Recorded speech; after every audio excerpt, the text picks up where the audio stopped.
Bon, je vais pas te mentir, chaque semaine avant de faire une vidéo, je suis censé écrire un script et là j'ai absolument rien fait. Parce que je vous dis, des fois quand je fais des vidéos sans script ou avec un peu moins de script, bon, j'ai toujours mon ordinateur avec un petit peu de mots-clés, un petit peu de trucs à suivre. Là j'ai que dalle, j'ai une pile de linge sale qui sont devant moi.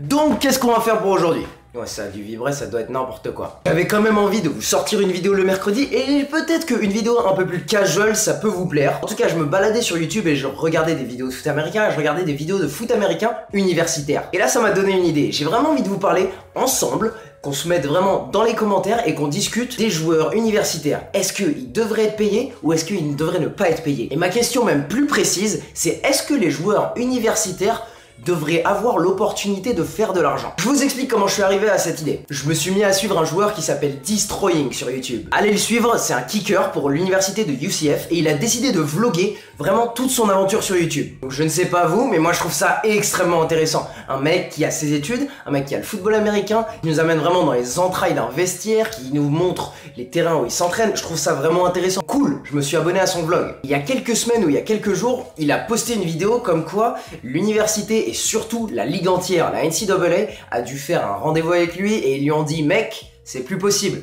Tu fais de l'argent avec ta chaîne YouTube et tu fais de l'argent avec ta chaîne YouTube en utilisant notre image. C'est plus possible, il va falloir que t'arrêtes. » J'ai pas trop suivi ça, mais je crois qu'il a pas décidé d'arrêter. Donc c'est ça qui a lancé un petit peu mon questionnement. Et je vous promets, je ferai des recherches, je ferai mes analyses sur l'argent en NCAA et pourquoi les joueurs ne sont pas payés et est-ce que, oui ou non, ils devraient être payés. Ça marche bien sans script, enfin je t'avoue que je parle bien. J'espère que je suis focusé, sinon j'en ai marre. Donc voilà, c'est ça la question que j'ai envie de traiter avec vous dans les commentaires. Est-ce qu'un joueur universitaire pourrait faire son argent à côté? Et là je vous amène mon avis non avisé. Quand je dis non avisé, c'est que j'ai pas encore fait mes recherches. Ce mec sur YouTube en particulier, à côté du football, parce que faut pas oublier que c'est un étudiant athlète, il étudie le marketing. Donc ce mec qui est un joueur et qui fait du marketing ne peut pas utiliser les compétences qu'il est en train d'acquérir en marketing pour faire de l'argent. Parce que c'est vrai, la plateforme sur YouTube, ça t'apprend beaucoup de choses dans le domaine du marketing. Je vais pas rentrer dans un cours. Mais dans ce cas-là, la NCAA a quelque chose contre ça et il lui demande d'arrêter. Alors la ligue, elle est complètement dans son droit parce qu'ils ont un livre de règles qui est énorme et que personne ne lit vraiment et qui est complètement avantageux vers eux. Mais maintenant, ma question c'est est-ce que c'est juste? Parce qu'un étudiant en architecture, il est protégé par sa fac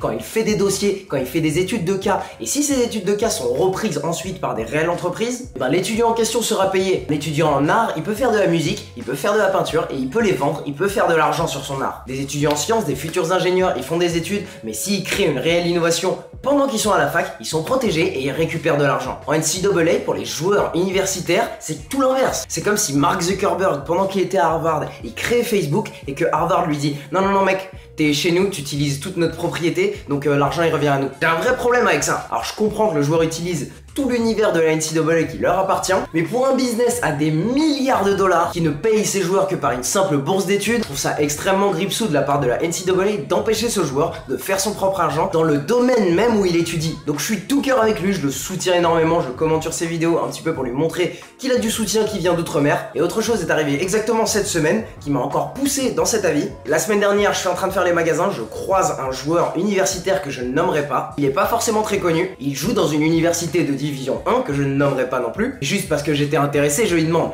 quelle université t'ont proposé une bourse. Il m'a dit celle-là et celle-là et celle-là. Et j'ai fait oh mince, il y en a une vraiment qui m'a attiré beaucoup plus. Pourquoi tu n'es pas allé vers celle-là? Ah bah parce que celle que j'ai choisie, ils m'ont offert plus d'argent. C'est ça qui m'a répondu. Alors à ce moment-là, je le savais, je sais que les gros joueurs se font payer pour aller en université. C'est un peu caché, mais on le sait. Il m'a parlé de voiture, il m'a parlé un peu d'argent en cash. Donc j'ai joué le mec un peu dupe, j'ai fait oh mince, mais ils ont pas le droit normalement. En ayant très bien en tête le cas de Reggie Bush qui s'est fait payer beaucoup de choses par USC. Il m'a dit que c'est absolument normal que toutes les universités glissent un petit peu de cash, glissent une petite voiture quelque part à un joueur pour lui donner envie de venir. Alors si auprès des étudiants athlètes c'est complètement connu et c'est complètement normal et banal que les universités fassent quelque chose d'illégal entre guillemets pour les attirer vers eux, alors pourquoi tout ce comité ne se mettrait pas autour d'une table et légaliserait le paiement de ces joueurs? Et j'ai d'autres problèmes avec ça. Les joueurs ne sont pas payés sur les ventes de leurs propres maillots, ils ne peuvent pas participer à des tournois de leur propre sport qui n'ont rien à voir avec la NCAA si le tournoi a de l'argent en jeu. Et là je vous cite seulement ce que j'ai en tête. Donc voilà, vraiment c'est tout pour moi. Je voulais absolument parler avec vous sur ce sujet. Est-ce que les joueurs de NCAA devraient avoir le droit de faire leur propre argent? Je vous laisse dans la description le lien pour la chaîne YouTube du footballeur américain de UCF. Je vous invite à aller regarder ça. Je sais que beaucoup d'entre vous vont dire que la bourse suffit, mais pour moi la bourse ne suffit absolument pas. Et cette semaine on va repousser les records que j'ai jamais pu repousser. abusé. On se retrouve pour une troisième vidéo samedi à 18h. Et pour tout le reste, on se retrouve mercredi 18h pour plus de NFL, plus de NBA. Il sera tout pour moi. Allez, ciao!